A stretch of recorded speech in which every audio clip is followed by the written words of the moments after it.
Le plus grand ennemi de la foi, c'est le chrétien. Il y a une catégorie de chrétiens que nous avons dans des églises aujourd'hui. Leur but, c'est d'être à l'église et de dire Amen. Leur but, ce n'est pas de partager la parole de Dieu. Quand tu regardes leur statut WhatsApp, tu vas voir que dans leur statut, il n'y a jamais la parole de Dieu. Ils parlent seulement de lui. Ils nous montrent quand il achète un nouveau habit, nouvelles chaussures et autres. Mais tous les dimanches, il va dans l'église où il persévère.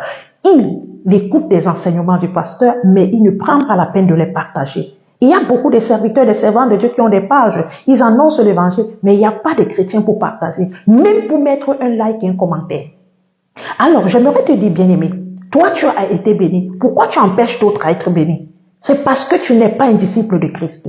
Tu ne peux pas faire des vidéos. Tu ne peux pas écrire des versets bibliques. Tu ne peux pas, mais prends même au moins ce que l'homme de Dieu ou la servante de Dieu dans l'assemblée dans laquelle tu résides, partage quotidiennement. Parce que ce message que tu partages édifiera quelqu'un autour de toi. Nous sommes devenus tellement chiches et ingrats, de façon qu'on se dit que l'œuvre de Dieu, c'est seulement pour les hommes de Dieu. Tu as la difficulté de partager le simple petit partage. Quand on te voit partager sur ton statut, c'est simplement les messages qui te conviennent. Peut-être c'est simplement des messages des pasteurs qui sont reconnus.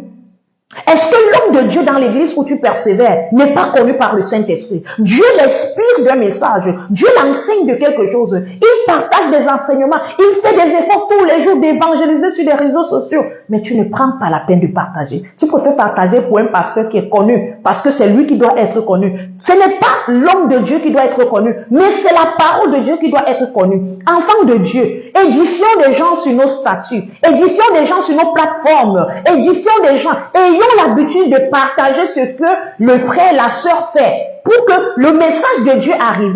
Regardez aujourd'hui, vous pouvez lire la Bible. Ce sont des hommes qui ont partagé ce qu'ils ont vécu. Ils ont été inspirés. Regarde ceux qui ont marché avec Jésus. Ils ont écrit ce qui s'est passé. S'ils ne partageaient pas, tu ne devais pas connaître la parole de Dieu aujourd'hui. Mais toi, tu as la difficulté de partager les enseignements, de partager les versets bibliques. Tu nous partages seulement tes photos, tes habits, ton nouveau style d'être. Ce n'est pas ça un chrétien. Édition sur nos statuts, édition sur nos réseaux sociaux.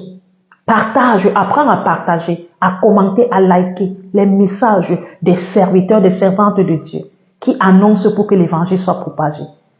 À force de continuer à rejeter, à mépriser, vous êtes en train d'éteindre l'évangile. Vous êtes en train de tuer l'évangile parce que vous êtes égoïste.